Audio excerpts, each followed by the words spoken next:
ఇవాళ నేను మాట్లాడబోయే విషయం చాలా చాలా ఇంపార్టెంట్ విషయం.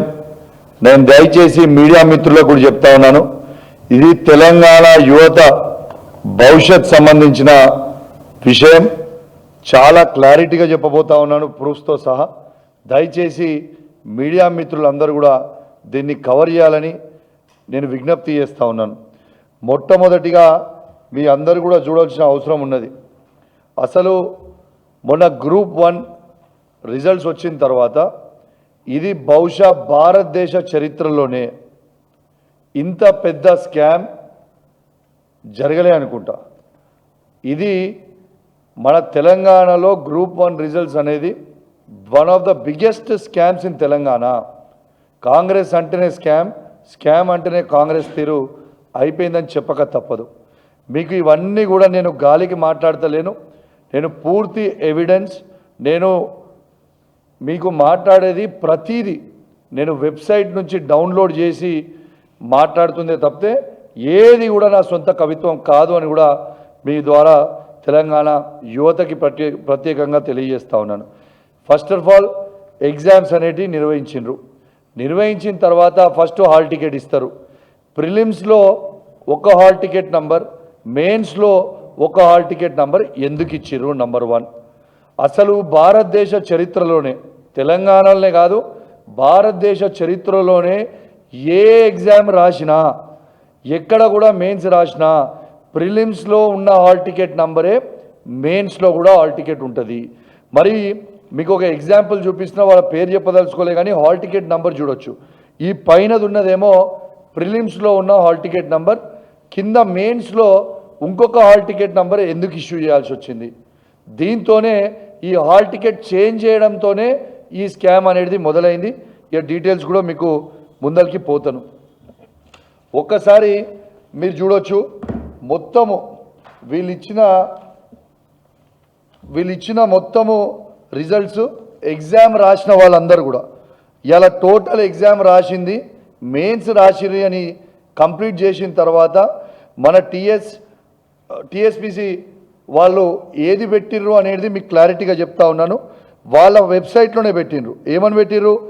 మొత్తము 21,093 మంది ఎగ్జామ్లు రాసిండ్రు అని చెప్పిండ్రు. అంటే బయోమెట్రిక్ పెట్టిండ్రు, దీంట్లో ఎటువంటి కౌంట్ తప్పొచ్చే అవకాశం లేదు.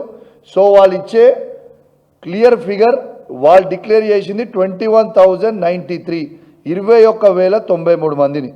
మళ్ళా రిజల్ట్ అనౌన్స్ చేసేటప్పుడు ఎంతమంది చేసిర్రు? 21,103 మంది అనౌన్స్ చేసిర్రు. ఎగ్జామ్ రాసింది 21,093 మంది అయితే రిజల్ట్ 21,103 మందికి ఎట్లా అనౌన్స్ చేస్తారు? అంటే ఆ అడిషనల్ ఉన్న 10 మంది ఎవరు? ఎక్కడి నుంచి వచ్చిర్రు అడిషనల్ ఉన్న 10 మంది? దీనికి ఖచ్చితంగా జవాబు చెప్పాల్సిన అవసరం ఉన్నది. ఇది నేను గాలి మాటలు చెప్తలేను. ఇది చూడండి, వాళ్ళ వెబ్సైట్లో పెట్టింది చూయించి మరీ చెప్తా ఉన్నా మీకు. వాళ్ళ వెబ్సైట్లో పెట్టిందే నేను మాట్లాడుతూ ఉన్నా.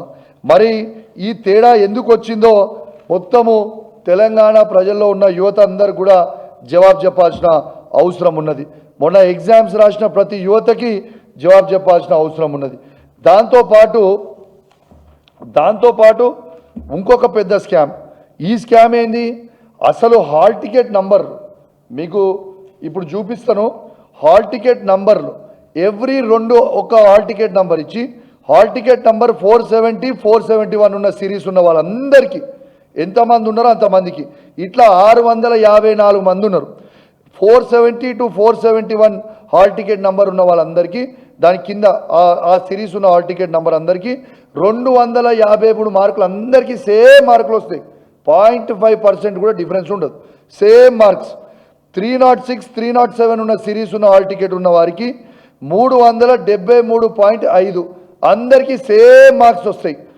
438, 439 ఉన్న హాల్ టికెట్ నెంబర్ ఉన్న సిరీస్ వాళ్ళందరికీ 270.5 మార్క్స్ వస్తాయి. ఈ మార్క్స్ అన్నీ సేమ్ ఎట్లుంటాయి? 654 మందికి మొత్తం ప్రతి ఒక్కరికి సేమ్ మార్క్స్ ఇచ్చిండ్రు. ఇది ఎట్లా సాధ్యం? 0.5% కానీ ఒక మార్క్స్ అనేటి 654 మందికి ఒక్కటే మార్క్స్ వస్తాయండి? సేమ్ మార్క్స్ వస్తాయా? అంటే వీళ్ళు ఏం కరెక్షన్ చేసినట్టు? అదేవిధంగా హాల్ టికెట్ నంబర్ 276 278 ఇళ్ళ marks alternate hall ticket numbers ఇవి. ఇదేమో ఇంతకుముందు చెప్పింది కంటిన్యూస్ హాల్ టికెట్స్ 470 471 కంటిన్యూస్.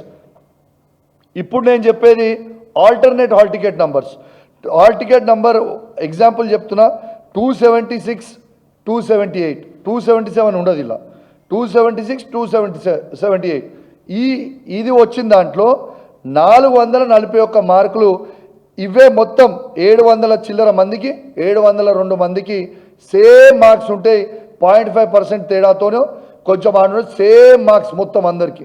అసలు ఈ పేపర్లు కరెక్షన్ చేసిండ్రా, ఈ పేపర్లు కరెక్షన్ చేయలేదా? ఇది నేను చెప్పిన కవిత్వం కాదు, వాళ్ళ వెబ్సైట్లో పెట్టిన వాళ్ళ వెబ్సైట్ నుంచే నేను డౌన్లోడ్ చేసిన ఈ మార్క్స్ అన్ని. ఎట్లా వస్తే అందరికీ ఒకటే మార్క్సు అంటే దీనికి జవాబు పాపం వాళ్ళు పోయి రాసిన వాళ్ళు అడిగితే ఒక్కరికి కూడా దీని మీద జవాబు చెప్పరు. మరి జవాబు ఎందుకు చెప్తలేరు? మీరంతా కరెక్ట్ ఉండుంటే దీని మీద జవాబు చెప్పాల్సిన అవసరం ఉంది కదా. మరి మీరు అంతా కరెక్ట్గా చేసి ఉంటే ఎందుకు దీని మీద జవాబు చెప్తలేరు? మళ్ళా తర్వాత దీని కరెక్షన్ ఎవరితో చేయించిండ్రు? ఇట్లాంటి మార్క్స్ చేయడానికి degree lecturers, contract lecturers, private సంస్థల ఉన్న వాళ్ళు మన కోచింగ్ సెంటర్సు, ఎక్స్పైరీ కోచింగ్ సెంటర్స్తోని కరెక్షన్ చేయించారు. ఇది ఎంతవరకు కరెక్టు?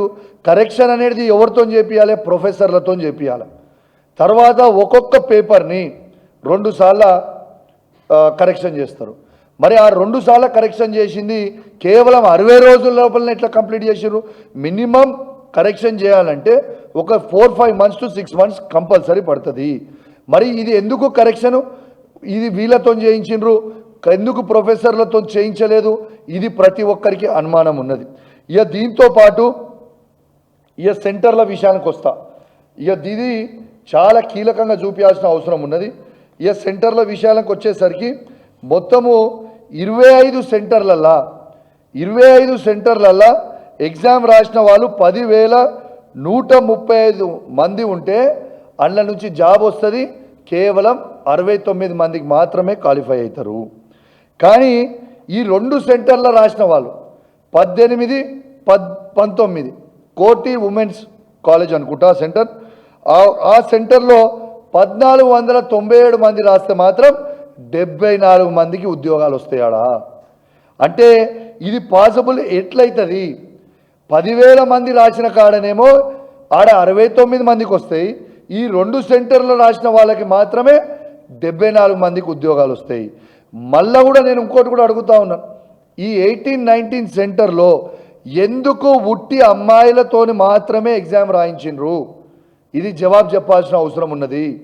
ఎక్కడైనా అబ్బాయిలు అమ్మాయిలు కూర్చొని రాస్తారు సెంటర్లో, మరి తత్తిమ సెంటర్లు పెట్టిన సెంటర్లు అన్ని సెంటర్లేమో అమ్మాయిలు అబ్బాయిలు కలిసి రాస్తారు. మరి ఈ 18, 19 ఈ 2 సెంటర్లలో కేవలం అమ్మాయిలతోనే ఎందుకు రాపిచ్చిండ్రు? దీనికి జవాబు చెప్పాల్సిన అవసరం ఉన్నది. ఇది మొత్తము గమనించాల్సిన అవసరం ఉంది అందరూ.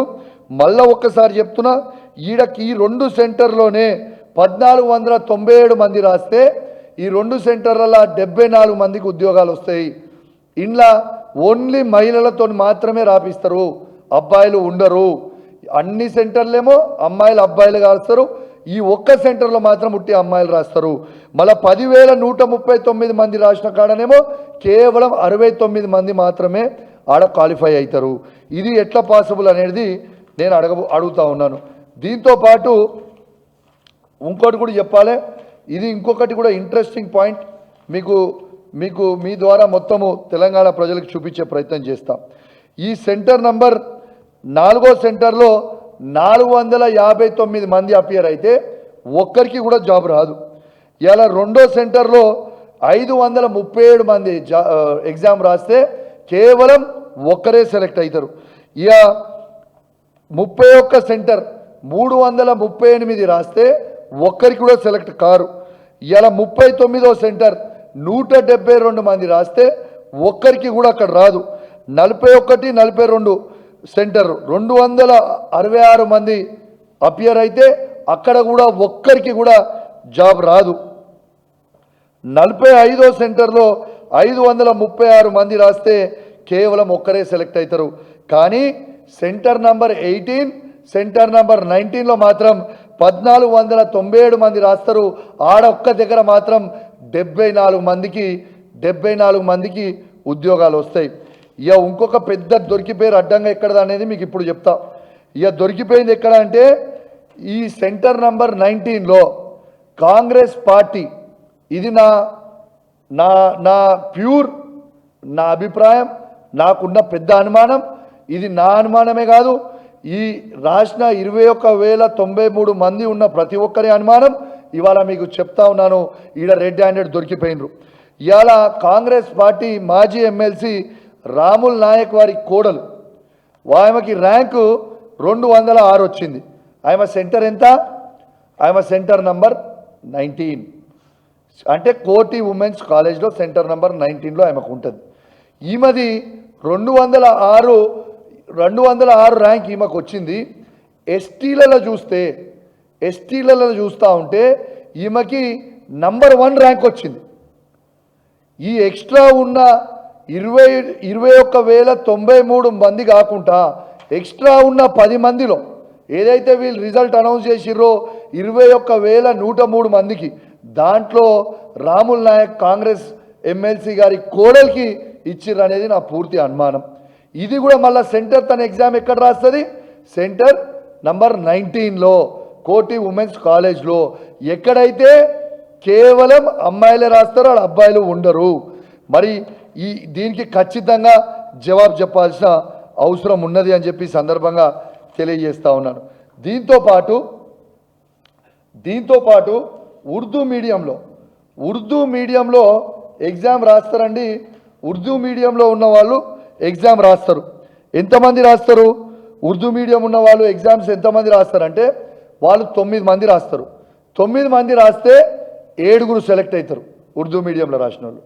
తెలుగు మీడియంలో రాసిన వాళ్ళు 7,800 చిల్లర మంది తెలుగు మీడియంలో రాస్తే కేవలం 60 మంది సెలెక్ట్ అవుతారు. 60 మంది సబ్జెక్టు కరెక్షన్ 10 అటు ఇటు ఉండొచ్చు, 60 మంది సెలెక్ట్ అయినట్టు నాకున్న అనుమానం. దీంతో పాటు టాప్ 100 ర్యాంకులలో ఉర్దూ మీడియంలో రాసిన 9 మంది నుంచి 3 టాప్ 100లో ఉంటారు. 7,800 చిల్లర తెలుగులో రాసిన వాళ్ళు కేవలం 4 ఉంటారు. మరి ఇది ఎట్లా సాధ్యం? దీనికి ఖచ్చితంగా జవాబు చెప్పాల్సిన అవసరం ఈ ప్రభుత్వానికి ఉంది. మరి ఇది ఎక్కడి నుంచి వచ్చింది? మరి 9 మందిలో 7 సెలెక్ట్ అయితే 7,800 చిల్లర మంది రాసిన తెలుగు వాళ్ళల్లో కేవలం టాప్ 100లో 4 సెలెక్ట్ అవుతారా? ఇది ఎట్లా సాధ్యం? ఉర్దూ మీడియంలో వాళ్ళకి వాస్తవంగా చెప్పాలంటే ఉర్దూ మీడియంలో కూడా అసలు సిలబస్ సరిగా లేదు, దాంట్లో మెటీరియల్ సరిగా అవైలబుల్ లేదు మార్కెట్లో. మరి 9 నుంచి 7 వల్ల ఎట్లా సెలెక్ట్ చేసిరు అనేది జవాబు చెప్పాల్సిన అవసరం ఉన్నదని చెప్పి సందర్భంగా తెలియజేస్తూ ఉన్నాను. దీంతో పాటు పేరు కూడా చెప్తున్నా, ఒక అమ్మాయి తన పేరు పూజితారెడ్డి గారు ఎగ్జామ్లో అపియర్ అవుతారు. పూజితారెడ్డి గారు ఎగ్జామ్ రాసేటప్పుడు ఎగ్జామ్ రాసిన తర్వాత రిజల్ట్ వస్తుంది. ఈ రిజల్ట్ వచ్చింది ఆమెకి రిజల్ట్గా వీళ్ళు పెట్టేది ఎంత? 400 వెబ్సైట్లో అఫీషియల్గా డిక్లేర్ చేసిండ్రు. ఈమెకి 483 మార్కులు తనకి వచ్చినాయని తన అఫీషియల్గా డిక్లేర్ చేసిండ్రు. డిక్లేర్ చేసిన తర్వాత ఆమె రీకౌంటింగ్కి పెట్టుకుంటే మళ్ళీ రీకౌంటింగ్ మార్క్స్ ఎంత ఇచ్చారు తెలుసా? 423 మార్కులకి ఇచ్చారు. 483 మార్కుల నుంచి 423 మార్కులు తీసుకొచ్చిర్రంటే దాదాపు 60 మార్కులు తక్కువ వేసిర్రు. 60 మార్కుల డిఫరెన్స్ అంటే ఇది పిల్లల భవిష్యత్తు ఎంత మారిపోతుంది అనేది ఒక్కసారి మీరు ఆలోచన చేయండి. ఈ కరెక్షన్ అనేది ఎంత పెద్ద ఫ్రాడ్ అనేది ఈ పూజితారెడ్డి గారి మార్క్స్ చూస్తేనే మీకు అర్థమైపోతుంది. 483 మార్కులు ఎక్కడ, 423 మార్కులు ఎక్కడ, 60 మార్కులు తగ్గించిర్రు అంటే కరెక్షన్లో ఎంత తప్పు ఉన్నది అనేది ఒక్కసారి మీరు అందరూ కూడా ఆలోచించాల్సిన అవసరం ఉన్నదని మీ ద్వారా యావత్ తెలంగాణ ప్రజలకి విజ్ఞప్తి చేస్తూ ఉన్నాను. దీంతో పాటు ఒక ఎగ్జామ్ పేపర్, ఇది Telangana movement and state formation exam paper. దీంట్లో వీళ్ళు ప్రెస్ నోట్లో అందరికంటే హయ్యెస్ట్ మార్క్స్ వచ్చినాయి. దీంట్లో కేవలం 100 మార్క్స్ అని చెప్పిండ్రు. అఫీషియల్ ప్రెస్ నోటు వీళ్ళు రిలీజ్ చేసిన దాంట్లో టీఎస్పిఎస్ఓలు వీళ్ళు అఫీషియల్గా రిలీజ్ చేసిన దాంట్లో కేవలం 100 మార్కులు మాత్రమే హయ్యెస్ట్ వచ్చినాయి అన్నాడు. ఏ పేపర్లో అది? Telangana movement state formation. కానీ వాళ్ళకి వెబ్సైట్లో రిలీజ్ చేస్తారు ఎన్ని మార్క్స్ ఆయనకి? 122 మార్కులని వాళ్ళే వెబ్సైట్లో రిలీజ్ చేస్తారు. 122 మార్కులని వాళ్ళు రిలీజ్ చేస్తారు. వీళ్ళు ప్రెస్ నోట్లు ఏమో హయ్యెస్ట్ వచ్చిన మార్కులకి 100 మార్కులని రిలీజ్ చేస్తారు.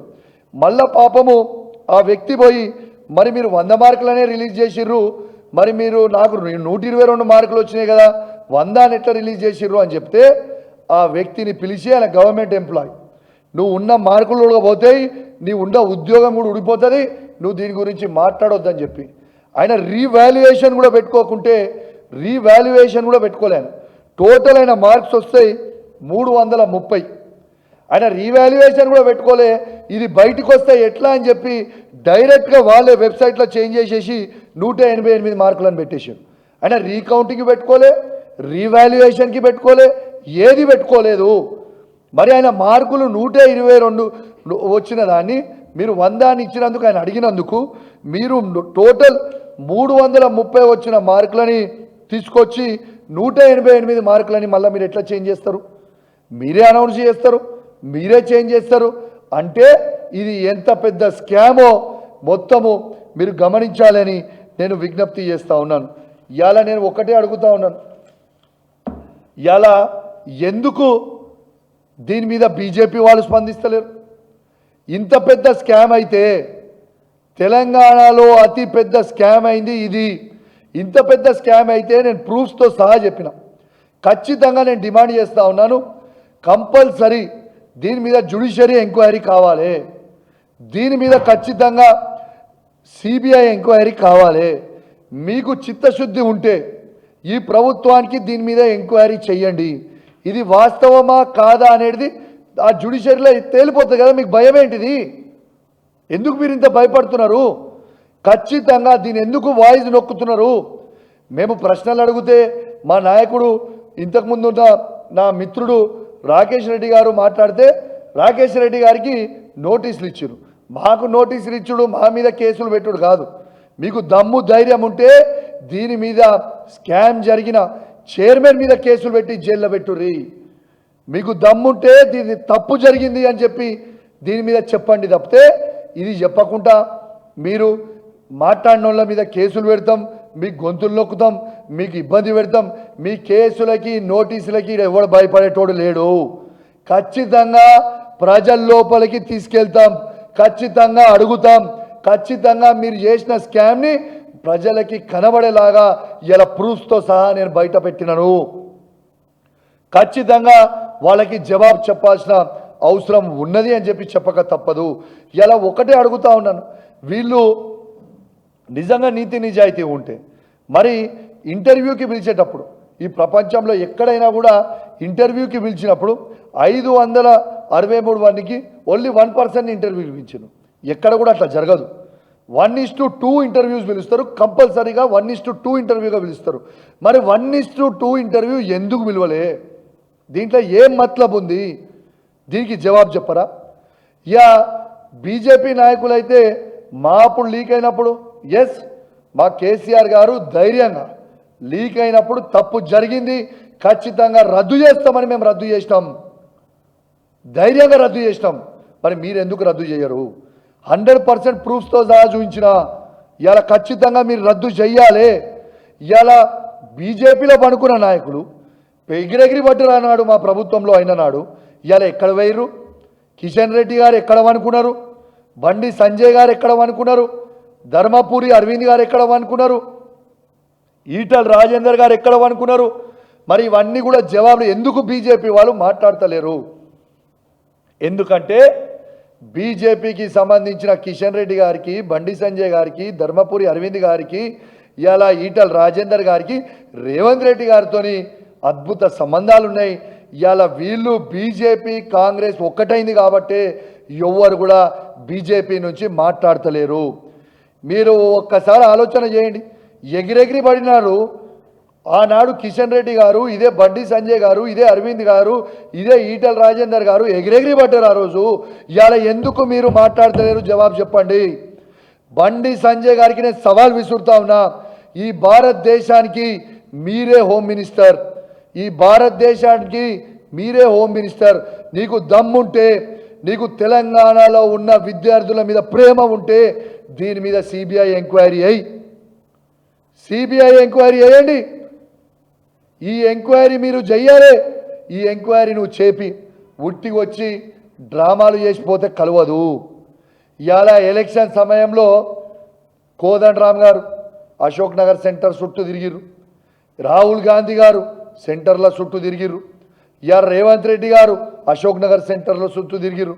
చుట్టూ తిరిగి మీకు ఉద్యోగాలు ఇప్పిస్తాం, మీరు ఖచ్చితంగా ఓట్లు వేయాలి, మాకు సపోర్ట్ చేయండి, మీరు రాగానే ఖచ్చితంగా మీకు అన్నీ ఇస్తామని చెప్పారు. ఎక్కడ వేరు ఉద్యోగాలు ఎవరికి వచ్చినాయి? కోదండరామ్కి ఉద్యోగం వచ్చింది, నోరు మూసుకుండు. రేవంత్ రెడ్డి గారికి ఉద్యోగం వచ్చింది, నోరు మూసుకుండు. రాహుల్ గాంధీ గారికి ఉద్యోగం వచ్చింది. రాహుల్ గాంధీ గారికి ఎట్లా ఉద్యోగం వచ్చిందంటే, రేవంత్ రెడ్డి గారు అయిన తర్వాత మూటలన్నీ తీసుకుపోయి రాహుల్ గాంధీ గారికి అప్పచెప్తారు కదా, ఆ విధంగా ఆయనకు ఉద్యోగం వచ్చింది. మరి ఈ జాబ్ క్యాలెండర్ ఇస్తామని చెప్పి ఆనాడు ఈ సెంటర్ల చుట్టూ తిరిగి ఈ జాబ్ క్యాలెండర్ ప్రకటించి, డేట్లతో సహా ప్రకటించి గుడిలల్లా తీసుకుపోయి సంతకాలు పెట్టింది రేవంత్ రెడ్డి గారు, బట్టి విక్రమార్క గారు పెద్ద పెద్ద యాడ్లు ఇచ్చి సంతకాలు పెట్టి డేట్లతో సహా ఎప్పుడు ఇస్తాం, ఎప్పుడు చేస్తాం, ఉద్యోగం ఎప్పుడు చేస్తామని చెప్పిన వాళ్ళు మరి ఇవాళ ఎందుకు మాట్లాడతలేరు? మీ 2 లక్షల జాబ్ క్యాలెండర్ ఎక్కడ పోయింది? ఇవాళ దాకా మీరు తెలంగాణలో ఒక్క ఉద్యోగం కూడా ఎందుకు ఇవ్వలేదు? దీనికి జవాబు చెప్పరా? దీనికి మేము జవాబు అడిగితే పేదలొల్లి. ఇగోండి, ప్రియాంక రిలీజెస్ యూత్ డిక్లరేషన్ ఆనాడు పేపర్లో, Priyanka Gandhi Rahul Gandhi release youth declaration. ఎక్కడ పోయింది మరి ఒక్క job? Where is the job? మీకు జాబులు వచ్చినాయి కానీ ప్రజలకు మాత్రం మీరు జాబులు ఇవ్వలే. ఇవాళ యువకులకు మాత్రం మీరు జాబులు ఇవ్వలే. ఇవాళ మీరు దీనికి ఖచ్చితంగా జవాబు చెప్పాల్సిన అవసరం ఉన్నది. ఇంకా సిగ్గు లేకుంటే ఏంటంటే తెలంగాణ అసెంబ్లీలో తూతూ మంత్రంగా జాబ్ క్యాలెండర్ మేము ఇస్తున్నామని చెప్పి ఇది తెలంగాణ అసెంబ్లీలో అసెంబ్లీ సాక్షిగా పెట్టిర్రు. మరి ఈ ఒక్క జాబ్ క్యాలెండర్ అన్నా వీళ్ళు ఇచ్చిన దాంట్లో రిలీజ్ చేసిర్రా? ఆ రోజు అసెంబ్లీలో కేసీఆర్ నాయకత్వంలో మేమందరం అడిగి మాట్లాడి అసలు మీ జాబ్ క్యాలెండర్ ఏంది, దీని మీద చర్చ పెట్టాలి, తూతూ మంత్రంగా పేపర్ పెడుతున్నారు అని చెప్పినాం. మరి ఆ అసెంబ్లీ సెషన్ అయిపోయింది. మరి పోయిన ఆగస్టులో పెడితే ఇప్పటిదాకా మీరు ఎందుకు దాని మీద మాట్లాడతలేరు? ఎక్కడ పోయింది మీ జాబ్ క్యాలెండర్? మీ 2 లక్షల ఉద్యోగాలు ఎక్కడ పోయినాయి? మీరు కేవలం తెలంగాణ యువతని వాడుకున్నారు, కేవలం వాళ్ళని మబ్బపెట్టి అబద్ధాలు చెప్పే ప్రయత్నం చేసిండ్రు. ఇంకా కూడా తెలంగాణ యువతకి అబద్ధాలు చెప్పే ప్రయత్నం చేస్తూ ఉన్నారు. ఇలా కొంచెమన్నా ఉండాలి. వాళ్ళ మేనిఫెస్టో కూడా చూపిస్తున్నా, వాళ్ళ మేనిఫెస్టోలో కూడా డిక్లేర్ చేసిర్రు. ఇది నిజం కాదా నేను చెప్పింది? ఇలా ఒక్కటే జవాబు చెప్పాల్సిన అవసరం ఉన్నది వీళ్ళందరూ. ఇలా ఎగిరెగిరి ఆ రోజు పోయి చెప్పిన వాళ్ళందరూ బండి సంజయ్ గారు కావచ్చు, కిషన్ రెడ్డి గారు కావచ్చు, ధర్మపురి అరవింద్ కావచ్చు, ఈటల రాజేందర్ కావచ్చు, రాహుల్ గాంధీ గారు కావచ్చు, రేవంత్ రెడ్డి గారు కావచ్చు, ప్రియాంక గాంధీ గారు కావచ్చు, కోదండరామ్ గారు కావచ్చు, ఎక్కడ వణుకుర్రు మీరు? ఆ రోజు అశోక్ నగర్లో పోయి చెప్పిన మాటలు ఎక్కడ ఏమైనాయి? ఏడవనుకుర్రు? నేను తెలంగాణలో ఉన్న యువతకి పిలిపిస్తూ ఉన్నా, ఒక యువ శాసనసభ్యునిగా మీ అందరు కూడా చెప్తా ఉన్నాను, గుర్తుపెట్టుకోండి. కేసీఆర్కి ఉన్న ప్రేమ తెలంగాణ మీద ఈ ఢిల్లీలో ఉన్న పార్టీలకి బీజేపీకి కానీ కాంగ్రెస్ కానీ ఉండదు. ఇలా భారతదేశ చరిత్రలో ఎక్కడ లేని విధంగా 2,32,000 ఉద్యోగాల నోటిఫికేషను 10 సంవత్సరాల ఇచ్చింది ముమ్మాటికి కేసీఆర్ కేసీఆర్ కేసీఆర్ కేసీఆర్ అని చెప్పక తప్పదు. దాంట్లో మా ప్రభుత్వం ఉన్న వారికి 1,60,000 మందికి ఉద్యోగాలు ఇచ్చిపోయినాం. ఇంకా 50,000 మందికి ఎగ్జామ్ రాసి పత్రాలు ఇచ్చేది ఉండే. అంటే 2,10,000 ఉద్యోగాలు బాజాప్తు భారతదేశ చరిత్రలోనే ఏ బీజేపీ పరిపాలిస్తున్న రాష్ట్రంలో కానీ ఏ కాంగ్రెస్ పరిపాలిస్తున్న రాష్ట్రంలో కానీ ఇట్లాంటి ఉద్యోగాలు యువతకు ఇవ్వలేదు. ఓన్లీ ఇచ్చిన ఉద్యోగం కేసీఆర్ గారని చెప్పక బల్లగుద్ది చెప్తా ఉన్నా. ప్రతి యువకుడు మీ గుండె మీద చేసుకొని ఒక్కసారి ఆలోచన చేయండి. ఇలా కౌశిక్ అన్న చెప్పేది నిజమా కాదా అనేది మీ గుండె మీద చేసుకొని ఆలోచన చేయండి. ప్రైవేట్ ఉద్యోగాలు ఈ భారతదేశంలోనే ఎవ్వరు పోటీ పడలేని విధంగా ఇలా 10 లక్షల మందికి ప్రైవేట్ ఉద్యోగాలు కేసీఆర్ గారు కేటీఆర్ గారు కల్పించింది వాస్తవమా కాదా మీ గుండె మీద చేసుకొని ఆలోచన చేయండి అని చెప్తా ఉన్నాను. ఇలా కేసీఆర్ గారు కేసీఆర్ గారు ఉద్యోగాలు ఇచ్చిరని నేను అనేక సార్లు చెప్పిన. నాతో పాటు అనేక సార్లు కేటీఆర్ గారు హరీష్ రావు గారు కవిత గారు సవాల్ విసిరినరు.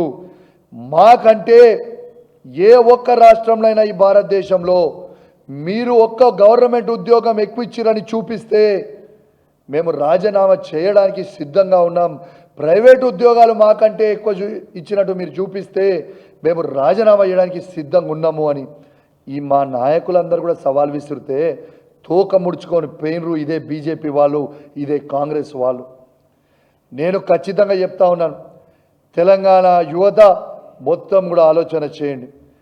ఏ విధంగా బీజేపీ కాంగ్రెస్ పార్టీ మ్యాచ్ ఫిక్సింగ్లో ఉన్నారు, ఏ విధంగా ఇవాళ కాంగ్రెస్ పార్టీ ముఖ్యమంత్రి అయిన రేవంత్ రెడ్డి గారు కంట్రోల్లో ఈ బీజేపీ నాయకులు ఉన్నారో ఒక్కసారి మీరు ఆలోచన చేయండి. కిషన్ రెడ్డి గారు ఇంత పెద్ద స్కామ్ అయితే గ్రూప్ 1 ఉన్న ఎగ్జామ్ రాసిన ప్రతి బీజేపీ నాయకుని దగ్గరికి పోయి చెప్పిర్రు, కిషన్ రెడ్డి గారి దగ్గరికి పోయి చెప్పిర్రు, బండి సంజయ్ గారి దగ్గరికి పోయి చెప్పిర్రు, అరవింద్ గారికి పోయి చెప్పిండ్రు, ఈటల్ రాజేందర్ గారి దగ్గరికి పోయి చెప్పిండ్రు, కోదండ్ రామ్ దగ్గరికి పోయి చెప్పిండ్రు, ఇలా కాంగ్రెస్ పార్టీ నాయకుల దగ్గరికి పోయి చెప్పిండ్రు. మరి మీరు ఎందుకు స్పందిస్తలేరు? ఎందుకు స్పందించలేరు? వాళ్ళు పోతే అవహేళన చేస్తూ ఉన్నారు ఇంకా పిల్లల మీద. ఇది వాస్తవం కాదా? నేను చెప్తా ఉన్నా, ఇలా నిరుద్యోగ యువతకి ఈ తెలంగాణ రాష్ట్రంలో ఉన్న యువతకు అందరికి చెప్తా ఉన్నా, ఇంకొకసారి అశోక్ నగర్కి కూడా కాంగ్రెస్ వాళ్ళైతే ఎట్లా రారు, యాక్టింగ్ చేయనికే బండి సంజయ్ గారు కానీ కిషన్ రెడ్డి గారు కానీ ధర్మపురి అరవింద్ గారు కానీ ఈటల్ రాజేందర్ గారు కానీ ఏ బీజేపీ నాయకుడు ఎవడైనా రానివ్వండి, వాళ్ళు గిట్లా అశోక్ నగర్కి వస్తే తరిమి కొట్టండి, ఉరికియ్యండి, యాక్టింగ్ చేస్తూ ఉన్నారు వాళ్ళు మీతోని. ఆల్రెడీ మోసం చేసిర్రు. నేను సవాల్ విసురుతా ఉన్నా బీజేపీ వాళ్ళకి, yes I am making an allegation as a BRS party MLA under KCR's leadership. If you have the guts, వాళ్ళ మీద మీరు ఎంక్వైరీ చేయండి, ఇమీడియట్గా సిబిఐ ఎంక్వైరీ చేయండి. ఒక బీఆర్ఎస్ పార్టీ శాసనసభ్యునిగా సవాల్ విసురుతా ఉన్నాను బీజేపీ వాళ్ళకు కూడా. ఇలా హోమ్ మినిస్టర్ కూడా మన రాష్ట్రానికి సంబంధించిన వ్యక్తి బండి సంజయ్ గారు ఉన్నారు. ఇలా యువతని కాపాడాలంటే సిబిఐ ఎంక్వైరీ మీరు వెయ్యండి, దీన్ని ఎంక్వైరీ చేసి ఇవ్వండి అని నేను సవాల్ విసురుతా ఉన్నా. ప్రతి యువకుడు కూడా ఇది గుర్తుపెట్టుకోండి, వీళ్ళు ఎంక్వైరీ చేయకపోతే, వీళ్ళు ఇష్టం ఉన్నట్టు చేస్తే మీరు తరిమి కొట్టాల్సిన అవసరం ఉంటుంది. ఖచ్చితంగా కేసీఆర్ గారి నాయకత్వంలో బీఆర్ఎస్ పార్టీ శాసనసభ్యునిగా చెప్తా ఉన్నాను, ఖచ్చితంగా మీకు మేము అండగా ఉంటాం, మిమ్మల్ని ఆదుకుంటాం, మీ వెంట మేము నడుస్తామని చెప్పి కూడా ప్రతి యువకునికి బీఆర్ఎస్ పార్టీ పక్షాన నేను మాటిస్తా ఉన్నాను. ఖచ్చితంగా కేసీఆర్ గారి అనుమతి తీసుకొని మరి మాట్లాడుతున్నా అని చెప్పి కూడా ఈ సందర్భంగా మీకు తెలియజేస్తా ఉన్నాను. ఖచ్చితంగా మీడియా మిత్రులకు మాత్రం దయచేసి కోరుతా ఉన్నాను, ఇలా మాట్లాడిన ప్రెస్ మీట్ అక్షరాలు నేను ఏం మాట్లాడినో నిజాలు చెప్పండి, లేకపోతే మన తెలంగాణలో ఉన్న నిరుద్యోగులు చాలా అన్యాయం అయిపోతారు. టాలెంట్ ఉన్న విద్యార్థులు, చదువుకున్న విద్యార్థులు, సంవత్సరాల బట్టి చదువుకున్న విద్యార్థులు కష్టపడుతున్న భవిష్యత్తుని నాశనం చేయకండి. దయచేసి కాంగ్రెస్ ప్రభుత్వానికి నేను విజ్ఞప్తి చేస్తూ ఉన్నాను. మీరు ఎందుకంటే ఈ 563 పోస్టులు ఇచ్చిన వాళ్ళు రేపు ఆర్డీఓలు అవుతారు, రేపు డిఎస్పీలు అవుతారు, రేపు వాళ్ళ సర్వీస్ పెరిగిన తర్వాత వాళ్ళు కన్ఫర్ట్ ఐఏఎస్లు ఐపీఎస్లు కూడా అవుతారు, దాంతో జిల్లా కలెక్టర్లు అవుతారు, జిల్లా సిపిలు అవుతారు, జిల్లా ఎస్పీలు అవుతారు. ఇది చాలా తెలంగాణ భవిష్యత్తుకి సంబంధించిన విషయం. ఎందుకంటే ఆఫీసర్లు అనేటి చదువుకోకుండా పైసలు ఇచ్చి వచ్చి రాసినోడు ఉంటే రేపు భవిష్యత్తు వచ్చే 20 సంవత్సరాలలో రేపు తరాలకి ప్రజలు ఇబ్బంది పడతారు, తెలంగాణ ప్రజలు ఇబ్బంది పడతారు అని చెప్పక తప్పదు. కాబట్టి ఒళ్ళు దగ్గర పెట్టుకొని 100కి 100% ఇండ్ల కోట్లాది రూపాయలు చేతులు మారింది వాస్తవం. కోట్లాది రూపాయలు చేతులు మారింది వాస్తవం.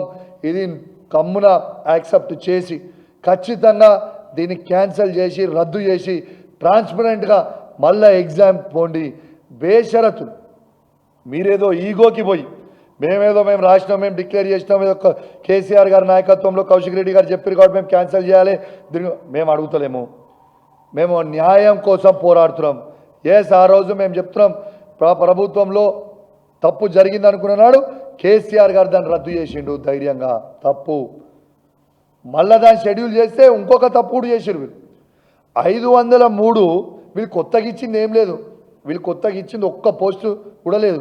503 ఆనాడు కేసీఆర్ గారు ఇచ్చిన నోటిఫికేషన్. దీంట్లో కూడా విద్యార్థులకు పాపం అన్యాయం చేశారు. ఆ రోజు కట్ ఆఫ్ డేట్ ఎప్పుడుండే? 503 మంది కట్ ఆఫ్ డేట్ 22 ఉండే, ఇఫ్ ఐఎమ్ నాట్ రాంగ్. 22 ఉంటే మళ్ళా దానికి ఒక 60 పోస్టులు తూతూ మంత్రంగా యాడ్ చేసి దాన్ని 563 చేసి అవి చేసి ఎవరు పడితే వాళ్ళు మళ్ళీ అందరూ అప్లై చేసుకోవాలనుకుంటే సుమారు 2 లక్షల మంది, సబ్జెక్ట్ టు కరెక్షన్ 2 లక్షల మంది అప్లై అడిషనల్ చేసిండ్రు. పాపం ఆ ఏజ్ గ్రూప్ ఉన్న వాళ్ళకైతే ఇంకా అడిషనల్ 2 లక్షల మంది వచ్చిన వాళ్ళు ఉంటే వాళ్ళకైతే అన్యాయం అయింది కదా. అప్పుడు వీటి మీద మాట్లాడరు ఎవరు. వాళ్ళ పబ్బం గడుపుకోవడానికి ఇక రేపు ఏమవుతుంది, ఇప్పుడు కూడా నెక్స్ట్ చెప్తున్నా, ఈ ప్రెస్ మీట్ అయిపోయిన తర్వాత మళ్ళీ ప్రెస్ మిత్రులు కూడా అందరూ రెడీ ఉండాలి. ఎందుకంటే రేపు పొద్దున నా ఇంటికి రేవంత్ రెడ్డి గారు పచ్చి పోలీసు వాళ్ళని కుయ్యి అని పంపిస్తాను నా దగ్గర ఇంటికి. రేపు పంపించి కౌశిక్ రెడ్డి మాట్లాడింది తప్పున్నదిలా కేసు పెట్టుర్రా, లోపల నూకుర్రి, జైల్లో పంపుర్రి, కౌశిక్ రెడ్డి బాగా మాట్లాడుతుండని రేపు పొద్దున పోలీసు వాళ్ళు పంపుతారు, మీరు చూడుర్రి. పోలీసు వాళ్ళని పంపి నా మీద కేసులు పెట్టి మళ్ళా జైలు పెట్టి రేవంత్ రెడ్డి గారు మీకు మళ్ళీ చెప్తున్నాం, మీ కేసులకి పీసులకి కౌశిక్ రెడ్డి గారు భయపడేటోడు కాదు. ఈడ ఉన్నది కేసీఆర్ గారి నాయకత్వంలో పనిచేస్తున్నాం మేము. మీరు ఏమి పెట్టినా, ఏమడిగినా, ఎన్ని పోలీసు వాళ్ళని పంపించినా, మమ్మల్ని బంధించినా మా గొంతు విప్పుతూనే ఉంటాం, ఖచ్చితంగా అడుగుతూనే ఉంటాం. మీరు జవాబు చెప్పాల్సిందే, మిమ్మల్ని నిలదీస్తూనే ఉంటాం. మీ 2 లక్షల జాబ్ క్యాలెండర్ మీరు 2 లక్షల మందికి ఏడిస్తా అన్నారు. ఇయ్యంది కూడా ఇవాళ యావత్ ప్రజలు కూడా గమనించాలి. తెలంగాణ యువత మరొక్కసారి చెప్తా ఉన్నాను, వీరందరూ కూడా గమనించండి. నేను రాజకీయం మాట్లాడతలేను, తెలంగాణ మీద ప్రేమ ఉంటుంది ఓన్లీ కేసీఆర్ గారికి. తెలంగాణని తెచ్చిండు కాబట్టి తెలంగాణలో ఉన్న యువకులందరి బాగుపడాలని ఆలోచన చేసేది ఓన్లీ కేసీఆర్. మీరు గుర్తుపెట్టుకోండి, ఇది నేను ఒరిజినల్గా చెప్తా ఉన్నాను. ఎందుకంటే అప్పుడు ఎన్నికల టైంలో వీళ్ళందరూ మిమ్మల్ని వాడుకున్నారు, అప్పుడు మీకు అర్థం కాకపోవచ్చు. కానీ నేను ఇవాళ చెప్తా ఉన్నాను, మీ కేసీఆర్ గారి పరిపాలన, ఇవాళ ఉన్న పరిపాలన క్లియర్గా మీకు కనబడతా ఉన్నాయి. కాబట్టి మీరు ఒక్కసారి గుండె మీద చేసుకొని ఆలోచన చేయండి. ఇలా ఇంకోటి కూడా అడుగుతున్నాం, ఇలా 8 ఎంపీలు బీజేపీకి ఇచ్చారు, 8 ఎంపీలు కాంగ్రెస్కి ఇచ్చారు. మొన్న అసెంబ్లీలో చెప్పిన ముచ్చట ఎంత లంగలు వీళ్ళని చెప్పడానికి అనేది నేను చెప్పిన. మొన్న అసెంబ్లీలో రామగుండం శాసనసభ్యుడు మాట్లాడిండు, ఒలింపిక్స్ అనేది తెలంగాణలో చేయాలని మాట్లాడిండు. దాన్ని నేను ఏకీభవిస్తూ, కానీ సెంట్రల్ నుంచి ఫండ్స్ తీసుకురావాలని పెట్టాలి, 3 లక్షల కోట్లు అవుతాయి, కేంద్ర ప్రభుత్వం ఈ రాష్ట్రంలో పెట్టాలి అని చెప్పిండు. నేను ఇమీడియట్గా లేచి ఏం చెప్పినా అన్నాడు, బీజేపీకి 8 ఎంపీలు ఇచ్చిర్రు, కాంగ్రెస్కి 8 ఎంపీ ఇచ్చిర్రు, రాష్ట్ర ప్రభుత్వం 1,50,000 కోట్లు పెట్టాలి, కేంద్ర ప్రభుత్వం 1,50,000 కోట్లు పెట్టాలి, 3 లక్షల కోట్లు పెట్టి ఒలింపిక్స్ అనేది తెలంగాణలో చేయరని చెప్పిన. చెయ్యరు, స్పందించరు. ఇప్పటికి కూడా ఆయన చెప్తా ఉన్నా, వీళ్ళంతా లంగలు, బీజేపీ వాళ్ళు లంగలు, కాంగ్రెస్ వాళ్ళు లంగలు, మొత్తం లంగలు, లంగదందాలు. తెలంగాణ యువత దీని మీద కేసు పెట్టి కాకపోతే మీరు అడ్డం తిరగండి. ఎక్కడ కాంగ్రెస్ వాడు వచ్చినా, ఎక్కడ బీజేపీ వాడు వచ్చినా నిలదీయండి. మీకు కేసీఆర్ నాయకత్వంలో మేము శాసనసభ్యులుగా మా ప్రతి బీఆర్ఎస్ పార్టీ కార్యకర్తలందరూ కూడా మీకు అండగా నిల్చుంటాం, మీతోని ఉంటాం. కాబట్టి ఖచ్చితంగా మీరు నిలదీయాలని నేను యువకులందరినీ కూడా కోరుకుంటూ మరొక్కసారి నా చేతులు జోడించి కోరుతా ఉన్నా. ప్రింట్ మీడియా మిత్రులందరూ కూడా దయచేసి నేను మాట్లాడిన ప్రెస్ చాలా ఇంపార్టెంట్ పాయింట్స్ నేను మాట్లాడినా, విత్ ప్రూఫ్స్ మాట్లాడినా. దీన్ని మీరు అన్నీ కూడా బ్రేకింగ్ న్యూస్లు అద్భుతంగా ప్రజలకి చూపించండి. లేకపోతే తెలంగాణలో ఉన్న యువత అన్యాయం అయిపోతుంది. తెలంగాణ భవిష్యత్తు కూడా మళ్ళా 20 ఏళ్ళల్లో ఇట్లాంటి డబ్బులు ఇచ్చి కొనుక్కున్న వాళ్ళ ఆఫీసర్లు అయితే మన తెలంగాణ కూడా పాడైపోయే ప్రమాదం ఉంది. కాబట్టి దీన్ని దయచేసి ఇక్కడ ఉన్న వాళ్ళందరం కూడా తెలంగాణ వాదులమే. కాబట్టి ఇలా ప్రతి ఒక్కరు కూడా ఖచ్చితంగా చూపించాలని విజ్ఞప్తి చేస్తూ సెలవు తీసుకుంటా ఉన్నాను. జై తెలంగాణ, జై కేసీఆర్.